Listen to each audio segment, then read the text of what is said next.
Hello বন্ধুরা, welcome to my channel. আমি সুস্মিতা। আমার নতুন আরেকটা ভিডিওতে তোমাদের সবাইকে অনেক অনেক স্বাগত। কেমন আছো তোমরা সবাই? আমি ভালো আছি, আর আশা করি তোমরাও সব আমার মতোই বিন্দাস আছো। তো বন্ধুরা, আজকে শুরুতেই আমি তোমাদের সাথেই বলছি যে আজকে দিনটা আমার অনেকটাই খারাপ গেছে। কারণ কি, আমি এক ভেবেছি আর হয়েছে আরেক। কারণ মানে শুরুতেই এক কথায় শেষ। আমার লাইফে অনেক বড় একটা ডিসিশন, যেটা শুরু করতে পারিনি কিন্তু শেষ হয়ে গেছে আর কি। যার জন্য আমি আজকে খুবই দুঃখিত।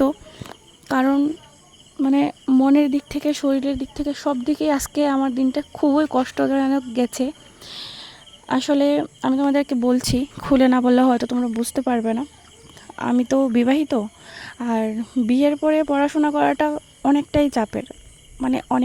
অনেকটাই। আর কতটা চাপের যারা বিবাহিত, মানে বিয়ের পরে পড়াশুনো করে, তারাই একমাত্র বুঝতে পারবে যে কতটা কষ্টকর। তো যাই হোক, এসব কথায় আর আমি যাচ্ছি না, মেন টপিকে চলে আসি। মেন টপিকটা হচ্ছে যে আমি আজকে ডিসিশন নিয়েছিলাম। আজকে মানে যেদিন ভিডিওটা করেছি তার আগের দিন রাতে একটা রুটিন করেছিলাম যে 100 দিন আমি এই রুটিনেই চলবো। কিন্তু বন্ধুরা, সকালে উঠে আমার আর সেই রুটিনটা পালন করা হয়নি। যার জন্য শুরুতেই প্রথম দিনেই আমার সেই ইচ্ছাটা, মানে একটা মোটিভেশনটা শেষ হয়ে গেছে। কারণ আমি সকালটা খুব ভালোভাবে শুরু করেছিলাম, কিন্তু এই যে সকালে দেখতে পেরেছিলে পড়াশোনা করেছি, কিন্তু তারপরে আমি ঘরের কাজবাজ করে, রান্না টান্না করে আমি এত পরিমাণ অসুস্থ হয়ে গেছি কি বলবো। তাই জন্য আমি আর আজকেই ফেল হয়ে গেলাম।